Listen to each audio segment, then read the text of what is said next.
All right, everyone, it's time for a quick response to 𝐉ared 𝐇olt because, of course, you know, I was sent screenshots of a thing he had posted back in high school on Facebook that it wasn't very flattering as far as someone who pretends to be, I guess, a total far-left progressive. And he's deleted the comment, but there's an archive of it, link in the description.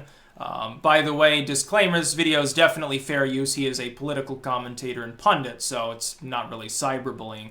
And by the way, I would say first and foremost, I don't, by the way, 𝐉ared, have any problem whatsoever with what you posted. I'm willing to accept, hey, you know, I was in high school. This was basically a senior, I guess, prank or something. Now, Arkansas must be a little bit weird in how its high school Facebook pages operate if this was deemed okay by your school.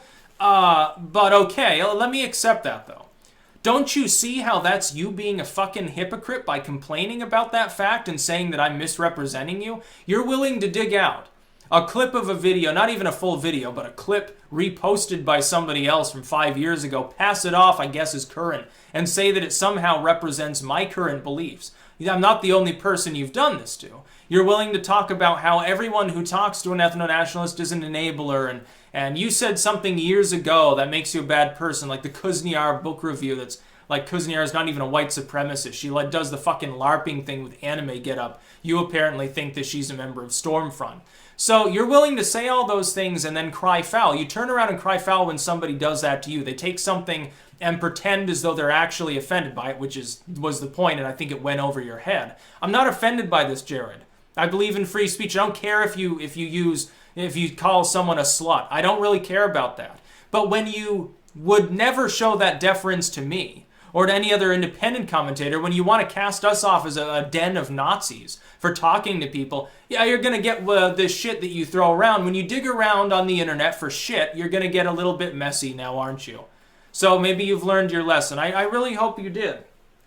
Because I still don't think that you are the primordial author of the malevolence from the middle man media, which is what you could call groups like Right Wing Watch, that do some of the dirty gutter sniping work, I guess, for the CNNs and MSNBCs that are too far above it. They're considered too mainstream and credible to write the hit pieces on the alt media because they spent so many years talking about how we didn't matter. Now all of a sudden they're rethinking that and saying, oh, well, we can't really do much about it other than maybe attacking PewDiePie once in a while. We'll delegate that to Soros's other ventures.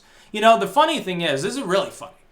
You have posted many times recently about, oh, Breitbart's falling apart, it's a bunch of bullshit, they're hypocrites, look at Bannon, haha, he's ruined his career. And then this happens. You don't look in the mirror and don't see how you're fundamentally similar to exactly what you're trying to apparently fight against. Like the evils and ills that you see on the right, like violent Nazi, intolerance, lying or misrepresenting arguments or whatever, this is exactly what you're doing, dude. It's exactly what the alt-left does on a regular basis. You have to have your fans, I guess, defend you on Twitter. Come on, dude. I'm trying to wake you up. I'm trying to tell you, hey, you know, you literally do this to other people for a living. By the way, how long do you think that's going to be viable as a career path? You know, writing books, that's always going to be a viable career path. What about managing your fucking blog and writing the off Right Wing Watch article? Probably won't. Are they even aware that you made this post? Like, did you tell, if it's not concerning, why'd you even delete it? Like, wouldn't you want Right Wing Watch to be able to see and judge that for themselves? Or are you afraid of losing your position there? Afraid that they won't let you write an article anymore or something? It's probably the case. But, you know, I'm not here to screw anybody over. But, you know, when you mess with the bull, you get the horns. So be wary. Be a little more restrained. This is what... People have got to start showing a little bit of restraint. It's all in good jest. Like, you know, nobody really cares, especially people on the right. They're not going to care about what you posted here.